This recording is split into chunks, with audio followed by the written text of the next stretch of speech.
이 시간 하나님께서 우리에게 주신 말씀, 우리 구약성경 요나 1장 1절부터 3절까지의 말씀입니다. 말씀 길지 않으니까요, 우리 다 같이 한 목소리로 우리 말씀 함께 봉독하겠습니다. 시작. 여호와의 말씀이 아미떼의 아들 요나에게 임하니라. 이르시되 너는 일어나 저 큰 성읍 니느웨로 가서 그것을 향하여 외치라. 그 악독이 내 앞에 상달되었음이니라 하시니라. 그러나 요나가 여호와의 얼굴을 피하려고 일어나 다시스로 도망하려 하여 욥바로 내려갔더니 마침 다시스로 가는 배를 만난지라. 여호와의 얼굴을 피하여 그들과 함께 다시스로 가려고 뱃삭을 주고 배에 올랐더라. 아멘. 아멘이라고 하면서 해야 될 것인지 잘 모르는 3절의 말씀이긴 했지만 어쨌든 아멘으로 말씀을 받으면서 함께 은혜를 나누고자 합니다. 오늘부터 요나서에 있는 말씀을 가지고 한 석 달 정도 함께 은혜를 좀 나누는 시간을 갖고자 합니다. 우리는 가끔 하나님이 계시다라는 것을 알지만 혹은 안 계실지도 몰라 라고 착각하면서 하나님이 모르시는 곳에, 하나님이 못 볼 거야 라고 생각되는 곳에 도망치고 싶은 유혹에 빠질 때가 있습니다. 혹은 있을지도 모르겠습니다. 아직 없으신 분들도 계실 것 같아서 제가 여러분들 잘 대표할 수는 없기 때문에 그렇게 말씀드릴 수밖에 없습니다. 무언가 내가 하나님 앞에 잘못된 짓을 했기 때문에 좀 도망 좀 쳐야 되겠다 라고 심정으로 구를 찾을 수도 있고요. 혹은 어떤 때는 내 욕심과 욕망은 비전을 좀 이루어야 되겠는데 하나님의 말씀이나 혹은 주신 소명 등이 너무 강하게 다가와서 그것을 내가 순종하기에는 너무 힘들고 부담스럽고 어렵습니다 라는 마음 때문에 도망가고 싶을 때도 있을 것입니다. 그럴 때 여러분들은 어떻게 하십니까? 그냥 순종하여 하나님의 원하시는 바에 잘 따릅니까? 아니면 어디론가 멀리 도망쳐 버립니까? 답이야 하나님 말씀 순종해야지 라고 하지만 실제로 그 상황에 맞닥뜨려지면 어떻게 할지는 아마 사람에 따라 조금씩 다르게 적용되지 않을까 그렇게 생각이 됩니다. 바로 그런 상황에 다다랐었을 때 시편 기자가, 오늘 본문은 아니지만 시편 기자가 우리에게 주는 엄청난 말씀이 있습니다. 여러분 시편 139편 7절부터 10절까지 말씀인데요. 이 말씀도 우리 같이 함께 한번 읽어봤으면 좋겠습니다. 앞에 나와 있죠? 같이 함께 시편 139편 7절부터 10절까지 읽어보겠습니다. 시작. 내가 주의 영을 떠나 어디로 가며 주의 앞에서 어디로 피하리이까? 내가 하늘에 올라갈지라도 거기 계시며 수월에 내 자리를 펼지라도 거기 계시나이다. 내가 새벽 날개를 치며 바다 끝에 가서 거주할지라도 거기서도 주의 손이 나를 인도하시며 주의 오른손이 나를 붙드시리이다. 아멘. 이건 진짜 아멘 할 만한 곳이죠. 네. 주님의 눈길과 손길과 얼굴을 피해서 어디론가 숨고 도망치고 어디론가 피하고 싶은 마음이 굴속 같아서 가려고 했지만 하늘에 가면 하늘에, 저 땅속에 가면 땅에, 어디를 가든지 어느 때에든지 주님은 계신다. 그래서 그곳에서 나를 붙들어 주신다라고 하는 시편 기자의 선포의 말씀입니다. 이 말씀을 딱 듣고 보면은 도망갈 데가 별로 없다는 것, 별로 없는 게 아니라 아무것도 없다는 것 우리는 깨닫게 됩니다. 그렇죠. 우리가 사실 어느 곳에 숨든지 어디로 가든지 하나님이 계시지 않는 곳은 없습니다.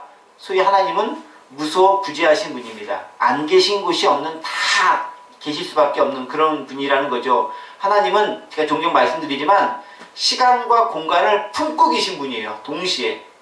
그러니까 여기 있으면 여기 없고 그게 아니라 동시에 모든 시간, 과거, 현재, 미래, 그 이후, 그 전까지, 그 다음에 공간, 과거부터 미래까지 모든 공간을 다 품고 계신 분이시기 때문에 어느 곳에 있든지 하나님으로부터 우리는 벗어날 수가 없습니다. 다음번에 주제겠지만 뛰어봐야 벼룩이 우리의 모습일 수밖에 없다는 것이죠. 하나님의 편재성은 시간과 공간을 초월합니다.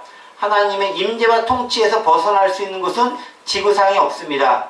우주로 가면 있느냐? 우주에도 없습니다. 안드로메다 끝에 가도 하나님 거기에 계십니다. 내가 어느 곳에 가든지 그분은 계시고 바로 그 자리에서 저희를 지켜보고 계십니다. 주보 에세라에도 제가 기록했던 것처럼 고난과 어려움, 홀로 있다고 느껴지는 바로 그곳에도 하나님은 계시고 주님 좀 나 좀 냅두고 도망가고 싶어요 라고 하면서 멀리 피해 도망가고 하나님 버리고 막 간다 할지라도 하나님은 여전히 그곳에서도 계십니다. 우리는 그 점을 크게 분명하게 알아야 됩니다. 우리에게 이런 것들이 주는 크게 두 가지 면에서 유익이 있습니다. 뭐냐면요, 하나는 우리의 아픔과 힘듦을 아시며 동행한다는 측면에서 무척 유익합니다. 내가 힘들고 어려운데 하나님 안 계실 것 같아 라고 느껴질지 모르겠지만 하나님 여전히 함께 계시다라는 거예요. 내가 인식하고 있지 못할 따름이라는 거죠. 두 번째는 뭐냐면, 내가 아무리 하나님 피하고 싶고 도망가고 싶다 할지라도 근본적으로 그것은 불가능하다라는 거예요. 내가 어디를 도망가도 하나님은 거기에 반드시 먼저 와 계신다라는 것입니다.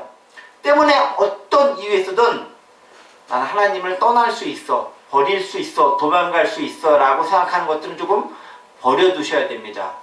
내가 도망가가지고 하나님 나 못 찾을 거야 라고 하면서 아무런 나에 대한 터치가 없는 것처럼 느껴졌었을 때 잠시 하나님이 냅두고 두고 보고 계시는 거예요. 안 보는 게 아니라 냅두고 이렇게 잘 하나 보자 라고 이렇게 지켜보고 계신다라는 것이죠. 존 스투 목사님이 쓴 책에 보면 이런 글이 있어요. 천국의 사냥꾼이라는 비유가 나옵니다. 그렇게도 당신이 도망가려고 했지만 하나님께서는 사냥꾼이 사냥개를 풀어서 그 잡으려고 하는 짐승을 집요하게 쫓아가는 것처럼 하나님께서 한번 택한 당신의 백성은 끈질게 쫓아가서 반드시 하나님의 백성으로 만들고야 만다라는 것을 존 스토트 목사님이 그렇게 비유를 통해서 설명해 주고 계십니다.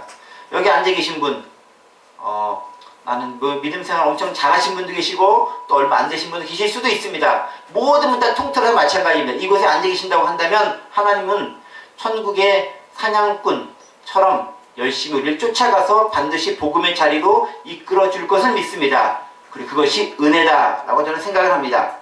자, 오늘부터 우리는 요나서 말씀을 가지고 석 달 정도 묵상하면서 은혜를 나누고자 합니다.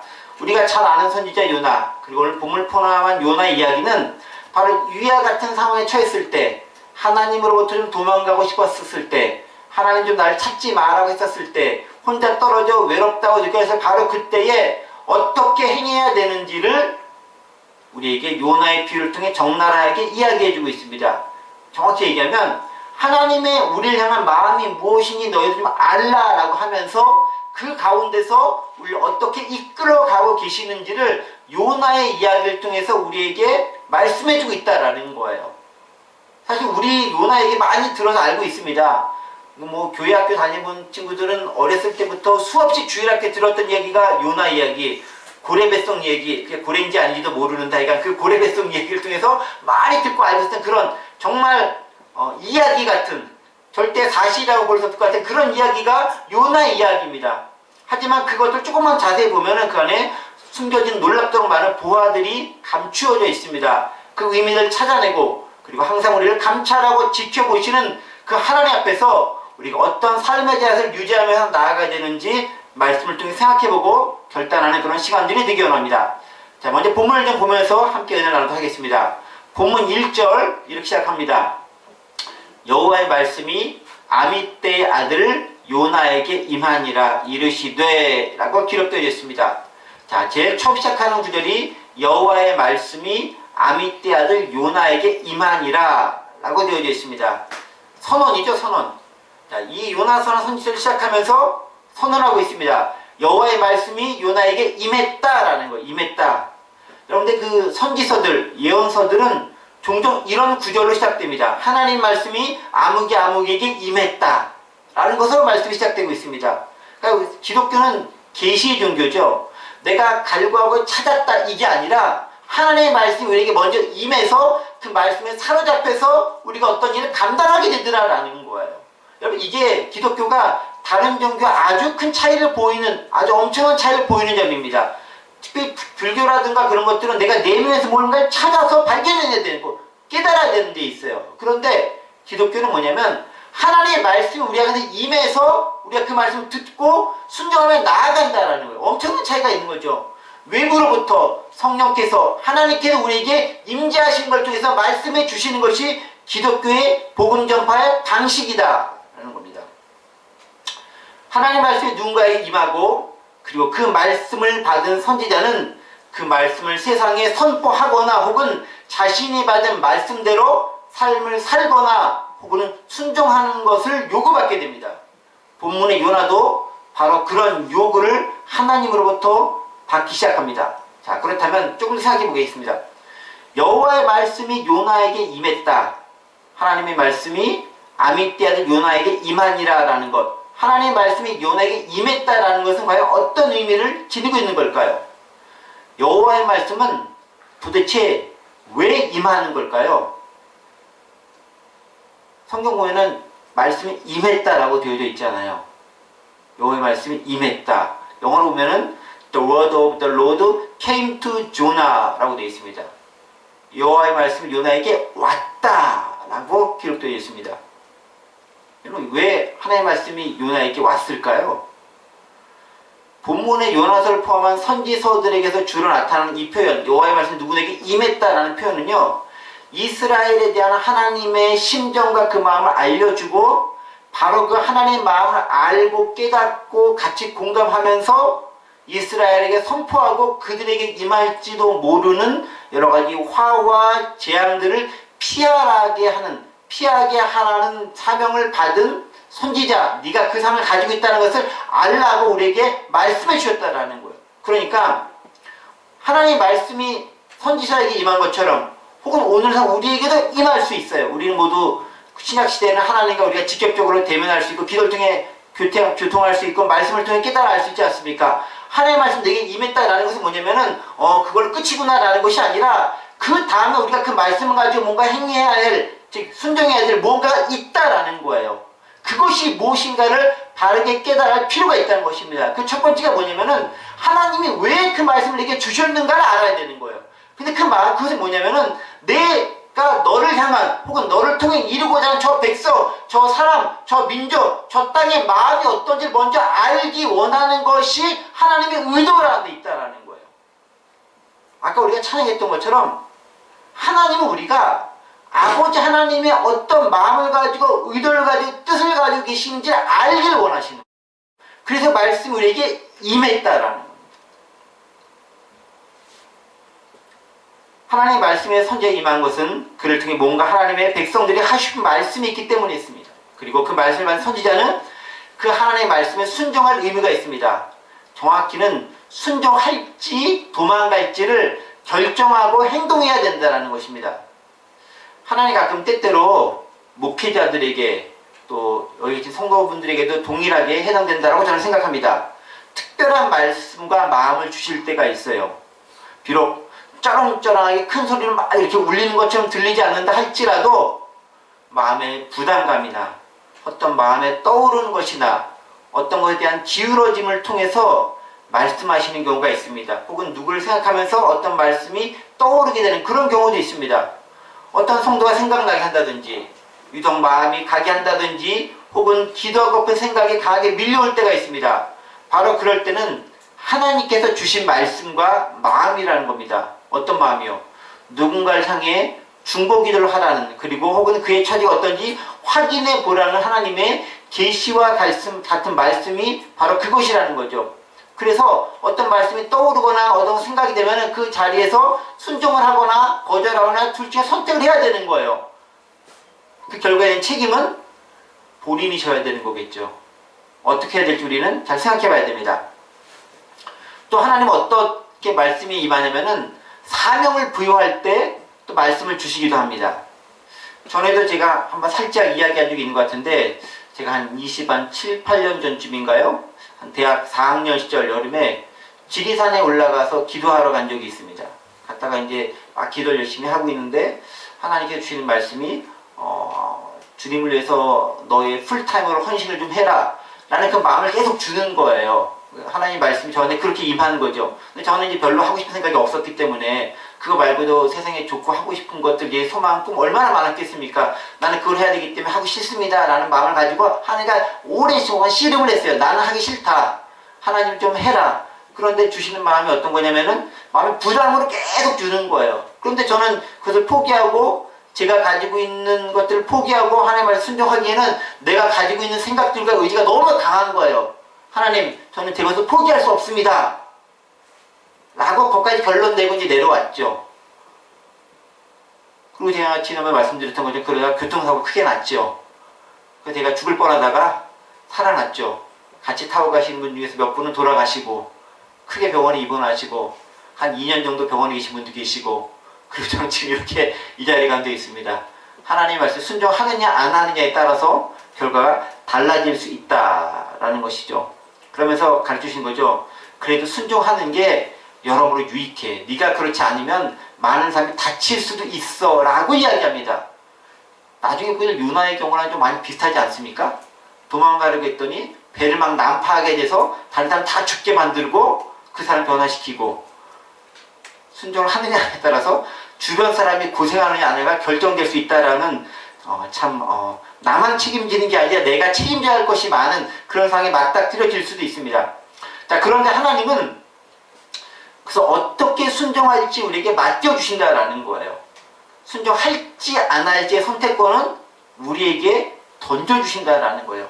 할 수밖에 없도록 이끌어가는 경우도 있긴 하지만 그거보다는 인격적인 하나님이시기 때문에 인격적인 인간을 대할 때는 인격적으로 결정할 수 있게 너의 지정의를 사용해서 의지적으로 결단해서 따라서 내 자의를 가지고 선택해서 순종할 수 있기를 원하시는 게 하나님의 마음이라는 거예요.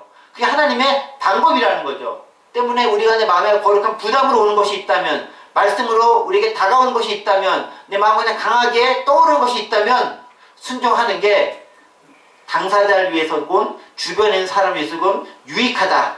그게 여러 사람을 살리는 길이다 라고 생각하고 나가는 게 좋습니다. 자, 그러면 이제 보겠습니다. 하나님께서 여호와의 말씀에 아미떼 아들 요나에게 임했다라고 했는데 어떤 말씀, 도대체 뭐 하라고 임했는가, 무슨 말씀이 임했는가를 좀 볼 필요가 있습니다. 2절에 보면은 그 말씀이 기록되어 있죠. 2절에 이렇게 기록되어 있습니다. 너는 일어나 저 큰 성읍 니느웨로 가서 그것을 향하여 외치라. 그 악독이 내 앞에 상달되었음이니라 하시니라. 자, 하나님께서 요나에게 임한 말씀 단순하게 얘기하면 이거죠. 너 일어나서 저 큰 성읍 니느웨로 가서 외치라 라는 거예요. 외치라, 외치라. 영어 성경 보면요, cry against it이라는 거예요. 그거에 대해서 울부짖으며 좀 뭔가를 외쳐버리라는 거예요. cry, 울부짖으라라는 거예요. 그것에 대해서라는 거예요. 뭐가 악독한 것이 있는데 그것에 대해서 외치면서 회개를 선포하라는 하나님의 말씀과 명령입니다. 왜? 그 땅에 악독이 너무 심해서 내가 참을 수 없다라는 거예요. 여러분, 이 표현이 또 어디에 나오냐면요, 하나님께서 아브라함과 만난 다음에 소돔과 고모라를 멸망시키기 직전에 아브라함한테 하셨을 때 또 얘기합니다. 소돔과 고모라가 너무 악독이 심해 내가 가만 놔둘 수 없어, 멸망시켜야 되겠어 라고 아브라함에게 이야기를 합니다. 그러니까 아브라함은 어떡합니까? 모른 척 하는 게 아니라 그 땅에 내 사랑하는 조카 롯도 살고 있지라고 하면서 그 땅에서 중보기도 하고 하나님 앞에 중보자가 나서서 열심히 일을 합니다. 하나님이 그 마음을 요나에게도 원하시는 거예요. 악독이 심한 저곳이 있는데 내가 어떻게 할 수가 없어, 멸망시켜야 되겠어. 그런데 네가 좀 어떻게 해봐, 중간에서 뭘 좀 해봐라고 요구하신다라는 거예요. 그게 하나님의 명령이었고 말씀이었습니다. 자, 니느웨로 가서 외치라 라는 말씀을 딱 들으면 알겠지만 요나는 직업이 선지자잖아요. 하나님의 말씀 전하는 거잖아요. 당연히 아멘 하면서 받아서 가서 말씀을 선포하면 딱 되겠죠. 그렇게 해야 될 당연한 사명인 것처럼 느껴집니다. 선지자가 복음 전하는 것이 사명이라면 니느웨에 가서 복음 전하는 것도 너무 당연하다라는 겁니다. 그런데 문제는 여러분도 아시겠지만 당시 국제 정세상 요나가 속한 북이스라엘과, 요나가 사실은 그 북이스라엘 여로보암 2세 시대의 선지자거든요. 나온과 비슷한 시대의 선지자입니다. 북이스라엘에 속했던 요나가 속했던 그 나라의 상황과 특별히 아수르, 니느웨가 속한 아수르가 별로 좋은 관계가 아니었다는 데 문제점이 있습니다. 여러분, 요나가 있었던 당시 북이스라엘, 그 여로보암 2세가 다스렸던 나라는 북방 정책의 일환으로 상당히 북이스라엘 중에서 상당히 나라가 강력했던 그런 나라였습니다. 상당히 많은 지역에 있어서 땅을 회복을 했던, 그래서 학자들이 하면 다윗 솔로몬 시대처럼 영토를 많이 북이스라엘 형성했던, 확장시켰던 그러한 왕이었다, 그런 시대였다라고 이야기합니다. 그래서 이 요나서에 대한 얘기가 구약 그 열왕기서에 기록되어져 있는 것이 있는데 이런 말씀이 있습니다. 열왕기하 14장 25절에 보면은 하나님께서 요나를 부르셨을 당시에 그 시대상을 알 수 있는데 이런 말씀이 기록되어져 있죠. 이스라엘의 하나님 여호와께서 그의 종 갓헤벨 아미떼 아들 선지자 요나를 통하신 말씀과 같이 여로보암이 이스라엘 영토를 회복하되 하맛 어귀에서부터 아라바 바다까지 하였으니라고 하면서 상당히 넓은 영토가 북이스라엘이 차지했음을 알 수 있게 가르쳐주고 있는 것을 발견할 수 있습니다. 그러니까 그 당시 요나가 있었을 때 상당히 넓은 영토가 넓은 상태였는데 그 당시 북이스라엘 국정을 이루고 있던 지역이 나라가 어디냐면 아수르, 아람 이런 나라들이 그 주변국에 펼쳐져 있었던 그런 시대였다라는 거예요. 그런데 알겠지만 이 아수르하고 특별히 이제 그 니느웨는 그 아수르의 이제 수도가 나중에 사내릴 때 수도가 되긴 하는데 이 아수르하고 북이스라엘은 사이가 상당히 안 좋아요. 뭐 북이스라엘하고만 안 좋은 게 아니라 남유다하고 사이가 안 좋아요. 남북 이스라엘 모두 사이가 안 좋은 게 아수르라는 나라입니다. 당시 아수르는 어떤 나라입니까?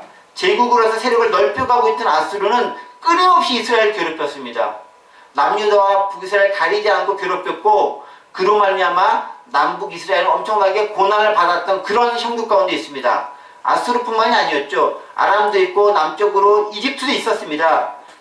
여러 강대국 사이에서 남북 이스라엘이 곤란과 어려움에 처하고 있던 시대가 그때였습니다. 비록 나름대로 국력을 신장시켜서 주변국들과 잘 외교 관계를 통해서 나름대로 자격을 보존하고는 있었지만 언제 어떻게 그 나라가 다시 쓰러질지 모르는 강대국에 의해 넘어갈지 모르는 위기에 처한 것이 당시 남북 이스라엘의 상황이었다라는 거죠. 딱 우리나라하고 똑같은 거죠. 우리나라 주위에 저기 뭐 미국, 일본, 러시아, 중국 있는 거랑 똑같은 그런 상황이 이스라엘 상황과 마찬가지다라는 것입니다. 적대국과의 대립관계에 있었을 때 우리는 어떤 선택을 하게 되겠습니까? 마치 우호적으로 대하기는 쉽지 않습니다. 우리와 일본과의 관계 딱 봐도 알 수 있지 않습니까? 작년에 우리가 일본하고 무역 분쟁 아베가 이상한 거 해가지고 우리를 갑자기 힘들게 만들었잖아요. 그래가지고 갑자기 뭐 니네가 수입하는 거 못하게 딱 할 거야. 그래서 반도체 해가지고 망하게 만들 작정을 이렇게 했었는데 그 일로 인해서 얼마나 우리가 일본이랑 사이가 막 안 좋아지고 어려워지고 막 불매운동하고 막 난리를 쳤습니까? 지금도 여전히 이어지고 있는 거잖아요. 그 불매운동의 일환은 사실은. 그리고 또 지금도 저기 코로나 사태 때문에 일본이 어려움 당하고 있으면 아유 꼴 좋다 봐라 니네 우리한테 뭐 이렇게 얘기하더니 잘 됐다 라는 마음을 가지고 있는 게 저와 우리 여러분들의 속마음인 거잖아요. 솔직히 말해서 다 사람마다 똑같죠. 뭐 이렇게 우리에게 이렇게 막말했지 꼴 좋다 라는 게 우리의 마음인 거잖아요. 그쵸? 게다가 뭐 독도를 자신들의 교과서에 여전히 이번에 완전히 딱 박아가지고 일본 땅이다라고 이렇게 확고하게 이렇게 하는 그 아주 극우 정책 뭐 그런 게 펼치고 있잖아요. 우리가 보기에 일본은 딱 망했으면 좋을 만한 나라인 것처럼 보이잖아요. 이스라엘이 보기에 아수르가 딱 그런 경우인 거죠. 그냥 망해서 없어졌으면 좋겠다 라는 게 이스라엘의 마음이고 그 이스라엘 선지자였던 요나의 마음도 마찬가지였을 거라는 겁니다. 아무리 하나님 말씀이긴 하지만 아수르 니느웨에 가서 회개해서 돌아오고 복음으로 잘 살게 되게 해달라고 선포하는 거 마음을 내키지 않을 수 있다라는 거예요. 그럼에도 불구하고 우리나라에 얼마나 많은 선교사님들이 일본에 나가 선교를 잘하고 계신지 모릅니다. 얼마나 귀하고 아름다운 분들인지 몰라요. 뿐만 아니죠. 뭐 중국이라든가 여러 적대국에도 가서 복음 얼마나 잘 전하고 계신지 모릅니다. 참 존경하고 귀한 일 잘 감당하고 계신 겁니다. 때문에 일반적으로 이스라엘 선지자들이 니느웨나 아수르에 대해 선포하거나 말할 때는 주로 그 나라에 대한 어떤 것을 하기 원하냐면은 멸망의 어법을 선포하기를 원했어요. 사실은. 물론 이제 나중에 요나도 가서 니네 회개하지 않으면 망해! 라고 하긴 하지만 그러니까 회개해! 라는 거잖아요. 사실은. 근데 이제 다른 선지서들 보면은 망한다라는 예언의 말씀이 주로 이루는 것이 선포됐다라는 거예요. 어떻게 알 수 있냐면요. 이 요나서하고 비슷한 시절에 쓰여졌던 것이 나훔이라고 하는 선지서가 또 있습니다. 선지 나훔. 이 나훔서를 보면 그 나훔은 뭐냐면은 대놓고 니느웨 멸망한다 라는 것에 대한 예언서예요. 그러니까 나훔은 니느웨 예언서입니다. 그러니까 니느웨 입장에서 볼 때는 참 불경스러운 책이 나홈이라고 하는 선지서입니다. 이렇게 그 니느웨에 대한 멸망에 대한 경고의 말씀들이 있습니다. 예를 들면 나홈 1장 1절 보면은 니느웨에 대한 경고, 곧 엘고스 사람 나홈의 묵시의 글이라고 하면서 아예 시작 자체를 니느웨에 대한 경고다라고 여기 있죠. 니느웨에 대한 경고다라고 이렇게 이야기하고 있어요. 그러니까 전체가 다 경고인 거예요. 뿐만 아닙니다. 또 나홈 2장 8절 10절 보면은 8절부터 10절 보면은 니느웨에 대한 공식적으로 지명을 언급하면서 경고의 말씀이 있습니다. 여기 기록되어 있죠. 니느웨는 예로부터 물이 모인 것 같더니 이제 모두 도망하니 설하나 돌아보는 자가 없도다. 은을 노력하라 금을 노력하라 그 저축한 것이 무한하고 아름다운 기후가 풍부함이라. 니느웨가 공허하였고 황폐하였도다. 주민이 낙담하여 그 무릎에 서로 부딪히며 모든 허리가 아프게 되며 모든 낯이 빛을 잃도다라고 하면서 니느웨 곧 망한다, 곧 멸망한다라고 선포하는 게 선지자들이 니느웨에 대해서 가지고 있었던 일반적인 모습이었다라는 거예요. 그런데 요나도 멸망한다만 선포할 수 있으면 얼마나 좋아요. 그런데 요나에게는 멸망한다 뿐만이 아니라 멸망하니까 돌아서라는 메시지를 담고 선포해야 되는 거예요. 그러니까 요나 입장에서는 하고 싶겠어요? 하고 싶지 않겠어요? 해야는 되는데, 해야 되는 건 아는데 별로 내키진 않는 게 그 마음인 거잖아요. 여러분 친한 친구가 있는데 그 친구가 나를 너무 힘들게 했어. 그러니까 친한 친구가 안 된 거야. 원수가 됐어. 그래서 내가 어떤 그 친구에 대한 좋은 정보를 알았어. 그래서 그 얘기를 해주면 그 친구가 어려움에서 벗어날 수 있어. 그럼 그 어려움을 벗어날 수 있도록 그 친구의 그 얘기를 해주는 게 옳아요? 안 해주는 게 옳아요?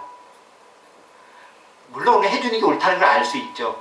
그러나 굳이 물어보지 않는데 내가 뭐 굳이 얘기할 필요 있겠어? 뭐 안 한다고 그게 잘못돼 있어? 이게 사람의 마음인 거예요. 뭐 요나라고 뭐 별반 특별하겠어요? 제 마음이나 요나 마음이나 똑같은 마음 아니겠습니까? 그 마음을 가지고 있다라는 거예요. 쉽지 않다라는 겁니다. 여러분, 선지자의 사명과 부르심에 의거해 마땅히 회개의 메시지를 선포해야 되겠지만, 우리는 답을 알고 있기 때문에 그렇게 해야 된다라고 이야기하고 싶겠지만, 실제로 우리 각자의 개인적인 원한 관계나 적대적인 분노를 일으키면 사람이 그런 경우를 당한다면은 나는 모른 척 할래 라고 하는 게 훨씬 더 쉽다라는 거예요. 자, 그러니까 요나가 어떻게 합니까? 선택, 3절에 이제 요나의 선택이 나오죠. 어떻게 선택합니까? 3절 보면은 그러나 요나가 여호와의 얼굴을 피하려고 일어나 다시스로 도망가려 하여 욥바로 내려갔더니 마침 다시스로 가는 배를 만난지라. 여호와의 얼굴을 피하여 그들과 함께 다시스로 가려고 뱃삭을 주고 배에 올랐더라라고 기록하면서 요나가 마치 여러분들 아니고 저와 같이 좀 주님을 위해서 도망가려는 모습을 보이고 있는 것을 발견할 수 있다라는 거예요. 이게 이제 오늘 본문의 이제 마지막 부분인 거죠. 요나는 도망가려고 했다라는 거예요. 하나님은 니느웨, 네가 좀 싫어하고 적대국이지만 가서 복음을 전해서 돌이킬 수 있게 좀 해봐. 그 악독이 너무 커서 내가 보기 힘드니까 좀 회개하면 내가 용서해 줄 건데 돌이키게 해봐. 그게 네 사명이야 라고 말하는데, 요나는 마음이 원하지 않으니까 그 명령을 피해서, 여호와의 낯을 피해서 다른 데로 도망가려고 한 게 오늘 본문의 내용이다라는 겁니다. 자, 그런데 진짜 하고 싶은 얘기는 지금부터 나옵니다. 이 지점에서 우리가 주의해 봐야 될 것이 있다는 거예요. 어떤 것이냐? 하나님의 말씀과 요나의 반응에 대해서 비교를 하는 것을 통해서 한번 보자라는 거예요. 자, 2절 다시 한번 보겠습니다. 2절 보면 뭐라 되냐면은 너는 일어나, 2절 일어나 저 큰 성읍 니느웨로 가서 그것을 향하여 외치라 라고 되어 있습니다. 여기 보면 이제 중요한 동사 세 가지가 나오죠. 뭐죠? 일어나, 가서, 외치라. 일어나, 가서 외치라. 오늘 설교의 제목이에요. 일어나, 가서 외치라가 하나님께서 요나에게 주신 말씀이에요. 그래서 왜 그렇게 해야 되냐면 여기 있죠. 그 악독이 내 앞에 상달되었으면 이게 이유고, 지금 해야 될 것은 일어나, 가서 외치는 게 해야 될 일이다 라고 얘기하고 있습니다. 자, 그런데 이에 대한 요나의 태도는 어떻습니까? 3절 보세요. 3절 보면은 그런데 요나가 여호와의 얼굴을 피하려고 일어나 다시스로 도망하고 내려갔더니 좀 만나니라 이렇게 다시 또 내려가서 배에 올랐더라라고 기록되어 있습니다. 그러니까 하나님은 일어나 가서 외치라라고 했는데 요나는 어떻게 하면은 일어나서 다른 데로 가고자 것을 발견할 수 있습니다. 자, 보십시오. 하나님께서 제일 먼저 뭐라고 했죠? 일어나라고 했습니다. 일어나. 그러니까 요나가 그 말씀에 순종했을까요? 안 했을까요? 일어났어요? 안 일어났어요? 3절 보면요. 일어났어요. 여기 but Jonah rose up 돼 있죠? 2절도 보세요. 2절도 영어로 보면 rise up이라고 돼 있어요. 일어나라. rise. 일어나라. 똑같은 단어 쓰고 있죠. 너 일어나라. 그러니까 요나가 네 하면서 아멘 하면서 일어났어요. 근데 문제는 그 다음에 일어났는데 하나님의 목적은 뭐예요? 니느웨로 가라라는 거예요. 즉 뭐냐면 방향을 니느웨로 정해줬어요. 근데 요나는 일어났는데 방향이 어떻게? 다른 곳으로 가고 있다라는 거예요. 지도 좀 잠깐 좀 보여주시죠. 좀 이따. 네, 이게 이제 지도입니다. 그 고등신. 자, 요나는 여기 있는 거예요. 여기가 이제 예루살렘 요쪽 지역이에요. 유대 땅이 이게 북이스라엘 남유다 이쪽 지역입니다. 예루살렘에서 남유다 쪽, 이게 북이스라엘 쪽 이쪽 지역이 있습니다. 그러니까 하나님 말씀이 요나에게 임해가지고 이쪽에 있는 거예요. 자, 그런데 요나에게 임해가지고 어떻게 되냐면은 너는 니느웨로 가라는 거예요. 그쵸? 어느 쪽으로? 동쪽으로 가라는 거예요. 그런데 요나는 어디로 가냐면 아까 3절에 하면은 다시스로 가기 위해서 다시스가 어디냐면 이 스페인 요 아래쪽에 있는 마을이 다시스라고 학자들은 추정을 합니다. 대부분 다 그렇게 해요. 그러니까 스페인이 있는 어디로? 서쪽으로 가려고 하는 거예요. 하나님은 이쪽으로 가라고 얘기하는데 요나는 이쪽으로 가는 거예요. 자, 일어나긴 일어났어요. 근데 어떻게 달라집니까? 방향이 달라지더라라는 거예요. 여러분, 일어나라는 건 뭐냐면요. 우리에게 결단을 요구하는 거예요. 하나님께서 말씀을 딱 주시면서 넌 일어나라. 그러니까 몸만 벌떡 일어나. 그걸 끝이는 것이 아니라 물리적으로 일어나는 행동을 끝이는 것이 아니라 그것은 뭘 요구하냐면 우리에게 결단하라라는 거예요. 네가 지금 있는 자리에서 털고 나서 이제 내 말에 순종해라. 행동으로 옮겨라라는 거예요. 요나도 그 말씀을 딱 듣고 일어났어요. 아멘 하는 것처럼 보입니다. 그런데 문제는 그 방향에 달려져 있다라는 거예요. 어떻게? 하나님이 원하시는 방향은 동쪽으로 가는 건데 요나가 원하는 방향은 서쪽이었다라는 거예요. 가라라는 것은 뭐냐면은 아까 일어나 가라 했잖아요. 가라는 것은 발을 움직여라라는 거예요. 실행해라라는 거예요. 요나도 그 실행을 하긴 해요. 근데 어떻게? 하나님과 반대의 모습으로 실행하는 것에 문제가 있다라는 거죠. 여러분, 우리가 그럴 때가 있어요. 하나님께서 우리에게 뭔가를 말씀해 주십니다. 아무개 하면 이것도 해라 라고 얘기합니다. 그럼 우리가 어떻게 하면 일단 일어나요. 아멘 합니다. 그 다음 어떻게 합니까? 그 반대로 행해버리다는 거죠. 청개구리 예화 잘 알고 있죠.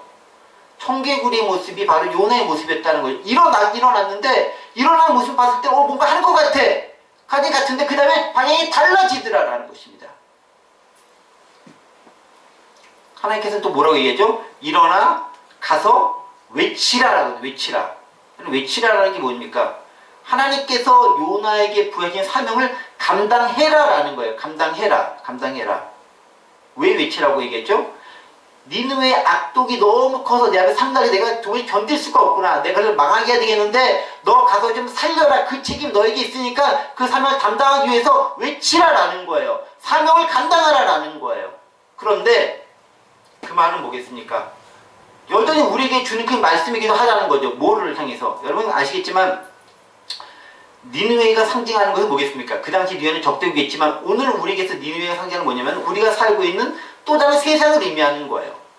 이게 적용이 되죠. 어떻게? 요나는 저와 같은 사람들, 또 여러와 같은 사람들, 조금 확대하면은 교회와 같은 존재를 의미합니다. 하나님께서 세상이라고 하는 니느웨에 살고 있는 우리들에게 얘기하는 거예요. 뭐라고? 너는 세상에 가가지고 네 악독이 너무 크니까 돌이키라고 회개하라고 좀 외쳐라라고 우리에게 말씀해 주시는 거예요. 그런데 교회된 우리는, 믿음의 사람인 우리는, 하나님의 복을 맡은 우리는 그 세상에 가가지고 외쳐야 되면서 불구하고 우리는 어떻게 하냐면은 세상에 가서 외치는 걸 별로 좋아하지 않아요. 왜? 세상을 그냥 그대로 멸망해 버렸으면 좋겠다라고 생각하고 있기 때문에 그렇다는 거예요. 왜 그런지 아십니까? 우리는 그게 정의다라고 생각하기 때문에 그래요. 우리가 생각하는 정의와 하나님이 생각하는 정의가 달라요. 어떻게 다르냐? 우리가 생각하는 정의는 세상이 악해. 그럼 그 세상은 멸망해버려야 돼. 이게 정의인 거예요. 이게 공의인 거예요. 우리는 그렇게 생각해요. 그쵸? 잘못했으니까 벌 받고 무너져야 돼 라는 게 우리가 생각하고 있는 정의의 핵심인 거예요. 그런데 하나님이 생각하는 정의의 핵심이 뭐냐면은 그들을 멸망시키는 데 있지 않아요. 그들에게 멸망을 선포하면서 그들이 돌아오는 데 있어요. 핵심은 뭐냐면 하나님은 그 정의가 뭐냐면 사랑의 바탕을 둔 정의가 하나님의 정의다라는 거예요. 그래서 여러분 우리는 정의와 사랑 상당히 상반되는 개념으로 보고 있어. 그래서 구약은 공의를 강조하기 때문에 주로 심판과 책망이 많아. 신약은 사랑을 강조하기 때문에 포용하고 애써주고 받아주는 게 많아 라고 생각하면서 신약을 나뉘려고 하지만 또 그렇게 보이기도 하지만 실제로 하나님 마음은 그렇지 않은 거예요. 구약을 보든 신약을 보든 하나님의 정의는 똑같아요. 그래서 사랑의 양면성이라는 겁니다. 어떻게 양면성이 있느냐? 그들이 진짜 멸망받고 공의에 따라서 없어져 버리는 것을 원하는 게 아니라 그들이 돌이키기 원하는, 즉 사랑의 마음이 그 공의 가운데 바탕이 되어져 있다라는 거예요. 하나님은 멸망받기를 원하는 게 아니에요. 그들이 죄를 졌다 하더라도 그 죄로 인해 무너지는 걸 원하는 게 아니에요. 그들이 돌이키는 걸 원하는 거예요. 우리의 정의는 죄를 졌으니까 죄값을 지고 멸망해 버리는 게 우리의 정의지만 하나님의 정의는 그게 아니라 돌이켜서 같이 다시 살아가는 게 하나님의 정의다라는 거예요. 근데 우리는 그 하나님의 마음을 잘 모를 때가 있어요. 왜 그런지 아십니까? 이기적이기 때문에 그럽니다. 요나의 입장에서는 니느웨는 멸망하는 게 옳은 거예요. 그게 요나가 속한 이스라엘이 살 수 있는 길이고 방법이라고 믿기 때문에 그런 거예요. 그런데 하나님은 그렇지 않다라는 거죠. 그 땅도 같이 구해주는 게 그게 진짜 공이다라고 우리에게 이야기해주고 있다라는 거예요. 오늘날의 많은 교회들이 저희도 예외는 아니다라고 이렇게 얘기할 수 없을 것 같아요. 많은 교회들이 요나와 같은 생각을 가지고 있는 거예요. 어떻게? 우리 교회만 잘 되면 된다. 우리가 있는 공동체만 잘 되면 된다라고 생각하고 있는 거예요. 그렇죠? 이기적인 복음을 믿고 있는 거예요.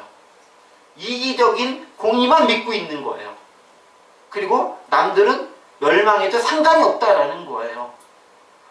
하나님과 나와의 관계에서 내가 구원받으면 되는 것이지 다른 사람은 그와 하나님과 관계가 없어인 거예요. 게다가 잘못했잖아? 멸망하는 게 맞다라는 게 그들이 가진 생각이고 우리가 가진 생각일 수 있다라는 겁니다.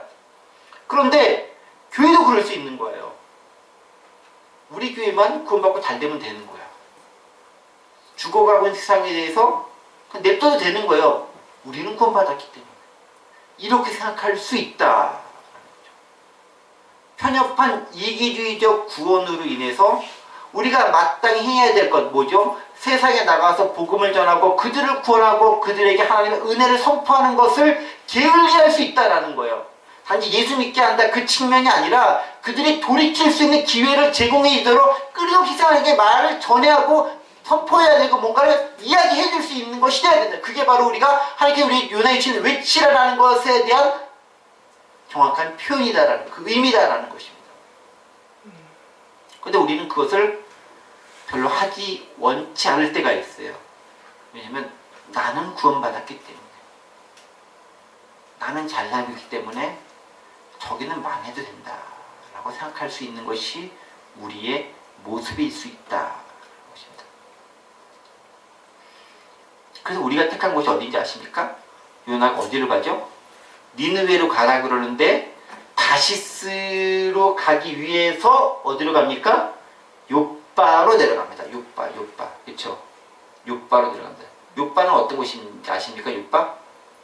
다시스로 가기 위한 배를 타는 곳, 항구의 일종의. 요빠를 가야 이 다시스로 가는 배를 탈 수 있어요. 그런데 여러분 3절 보세요. 재미있는 기타임에 나와요. 보세요. 그런 요나가 여호와의 얼굴을 피하려고 하나님 보시기 부담스럽잖아요. 피하려고 일어나 다시스로 도망하려 하여 요빠로 내려갔더니 그 다음 구절 보세요. 뭘 딱 어떻게 했어요? 하나님 명령에 불순종하는 거잖아요. 일어나는 것까지는 순종하는 것처럼 보이는데 그럴듯하게 보이는데 그 다음에 정반대로 딱 가는 거잖아요. 다시스로 가기 위해서 요빠로 내려갔는데 우리 생각에는 어떻게 되겠어요? 하나님의 말씀에 순종하지 않고 불순종했으니까 요바로 내려갔으니까 일이 잘 풀려야 돼, 안 풀려야 돼요? 안 풀려야 되는 게 우리 생각하는 게 맞는 거잖아요. 그런데 여기서 어떻게 돼 있습니까? 다시 들어가는 배를 만난지라, 마침 만난지라. 뭐겠어요? 하나님 계획과 반대로 했는데 일이 뭔가 잘 풀리는 거예요. 딱 갔는데 마침 만난지라. 여러분 아까 지도 봤죠? 요바에서 다시스가 얼마나 먼데요. 근데 그 배가 마치 거기 있는 거야. 이건 하나님께 나를 도망가라고 길을 내주신 것 같아 라는 생각이 들 수 있겠어요, 없겠어요? 충분히 그럴 수 있는 거예요. 그리고 어떻게 합니까? 요나가 여호와의 얼굴을 피하려고 두 번 반복해 얘기하고 있죠. 목적을 분명히 얘기해요. 요나의 속마음이 이런 거예요. 피하려고 그들과 함께 다시스로 가려고 뱃삭스를 두고 배에 올랐더라 라고 얘기하고 있습니다. 무슨 얘기예요? 요나는 하나님 앞에서 요바로 내려가서 다시스로 가려고 하고 있다라는 거예요. 근데 그것이 일사천리 일이 잘 풀린다라는 거예요. 자, 오늘 우리가 어떻게 적용되는지 아십니까? 이런 거예요. 하나님께서 우리에게 거룩한 사명을 주시는 거예요. 어떤 마음을 주세요.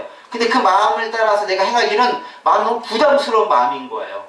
예를 들면 정말 미워할 수밖에 없던 사람이 있는데 그 사람에게 좋은 일을 행하라고 어떤 일 행하라고 어떤 마음을 주셨어. 근데 하긴 싫어.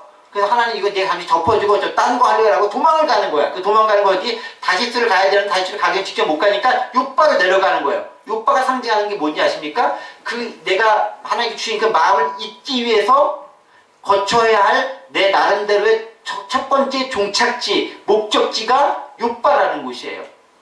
그리고 요바를 통해 나는 다시스로 갈 수 있어요. 그런데 요바로 내려가고 요바에서 다시스로 가는 길까지가 너무 일사천리 잘 풀리는 거야. 그럼 우리는 어떻게 착하기 쉽냐?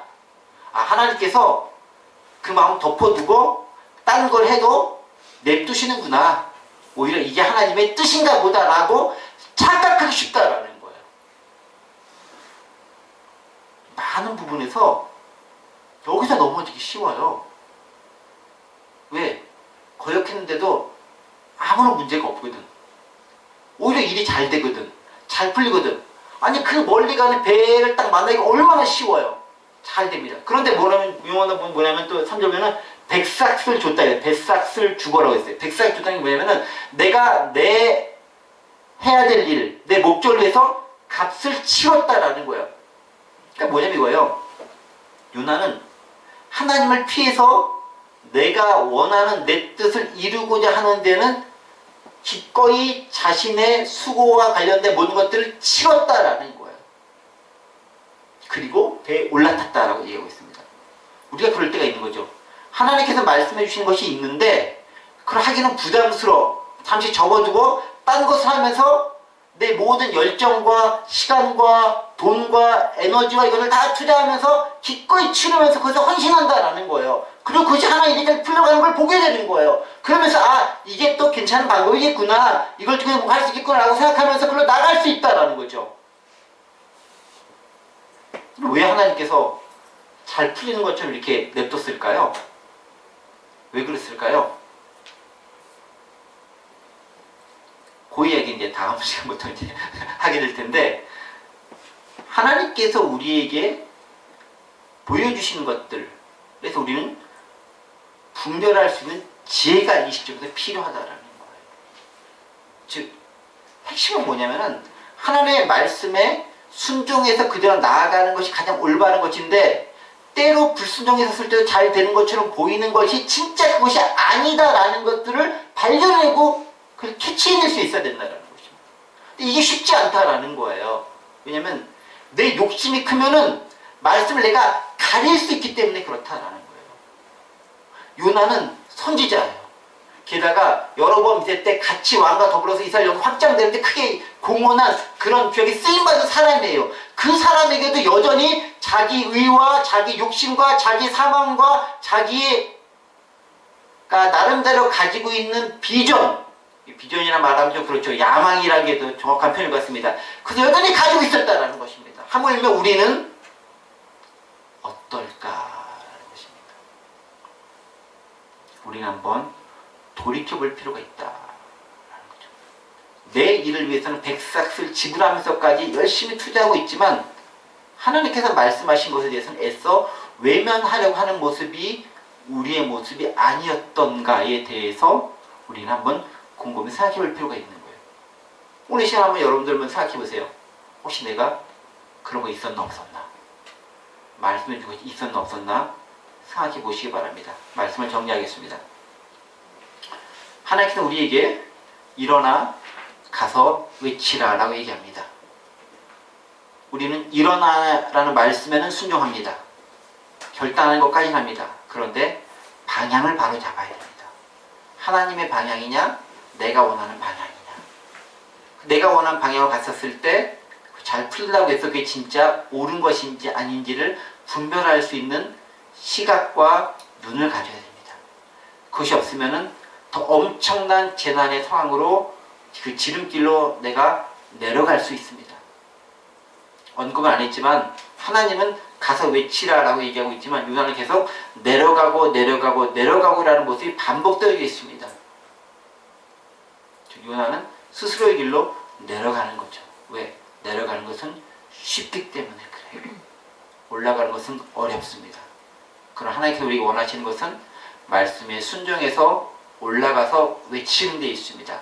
그 말씀이 무엇이었는지, 내 가운데 부담으로 다가오고 있는 그 사람은 누구였는지, 내가 어떻게 행해야 될 것인지 생각해보고 결심해보고 다짐해보는 시간이 되시기를 간절히 원합니다.